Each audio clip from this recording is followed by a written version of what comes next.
The first 90 days of a new sales hire are the most important 90 days of that relationship. Not because they're going to close a lot of deals, they probably won't, but because what happens in those first 90 days determines whether you're building something together or quietly heading toward parting ways. Most founders handle this period wrong, not because they don't care, because nobody ever showed them what right looks like. Today, I'm going to walk you through exactly what that first 90 days should look like, week by week, so your first hire has a real shot. Hi, I'm Mark from Rice Revenue Consulting. Welcome back. Before we get into the framework, I want to share something I've seen happen more times than I can count. A founder hires their first rep. They're excited. The rep is excited. Day one arrives. The rep shows up. The founder hands them a laptop, introduces them to the team, and says, "The CRM login is in your email. Let me know if you have any questions." And then they disappear because they're busy, because they assumed the rep would figure it out, because they hired an experienced person and expected experience to substitute for direction.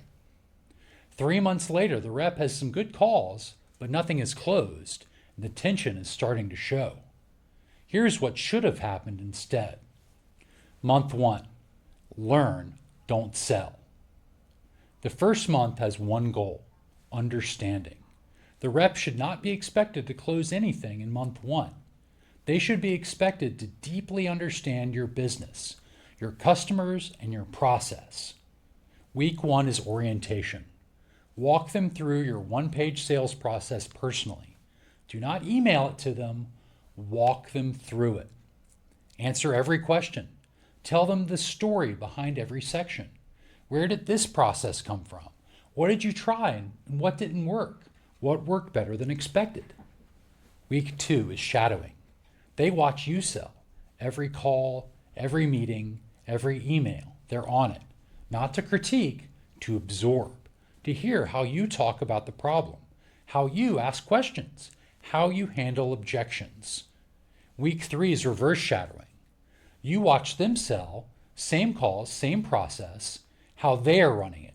Now you're observing. After each call, 15 minutes of feedback. What landed well, what to tighten. Week four is joint selling. You're both on the call, both contributing. The handoff is happening in real time. By the end of month one, they should be able to run a full discovery call without you present. Month two is all about confidence building. It shifts to independence with support. The rep is now running their own calls. You are reviewing their pipeline weekly, not micromanaging, reviewing. Weekly pipeline review should take 30 minutes. What's in the pipeline? Where is each deal in the process? What is the next step for each one and when? What is stuck and why?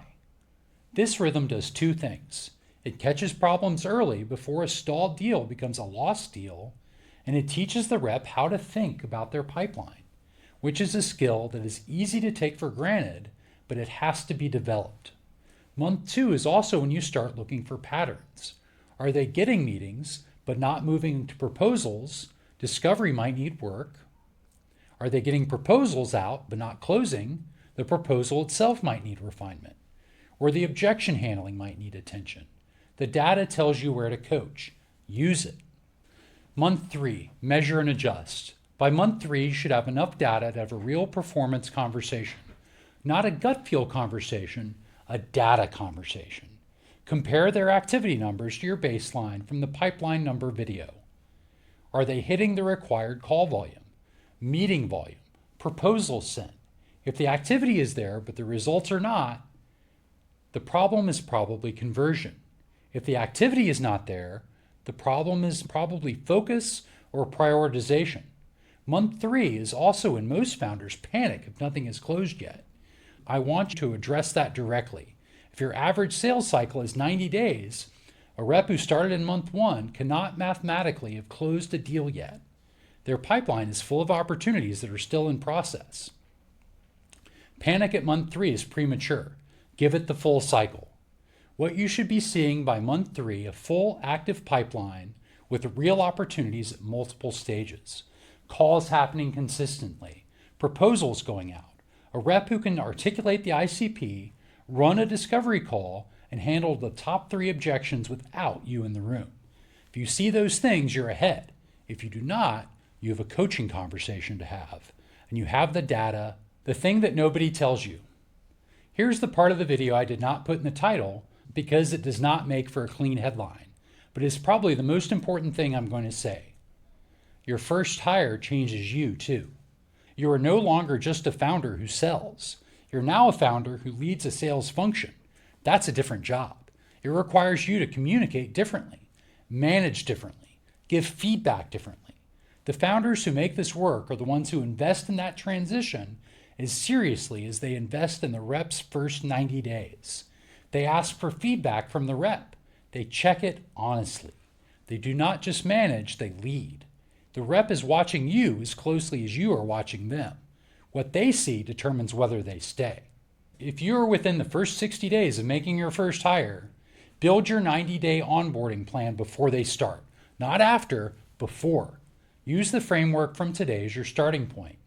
And if you're not there yet, save this video. You will need it. That is 11 videos in. You now have the full foundation. My origin story, pre-hire checklist, when founder-led sales break, the one-page process, ICP, outreach, discovery, objections, pipeline numbers, readiness test, and the first 90 days. In the next phase of this channel, we're going to go deeper on each one of these with more stories, more frameworks, and more conversations with founders who've been through it. Subscribe if you're not already. Drop a comment below. What's the thing from these videos that you're going to do this week? I read every single one.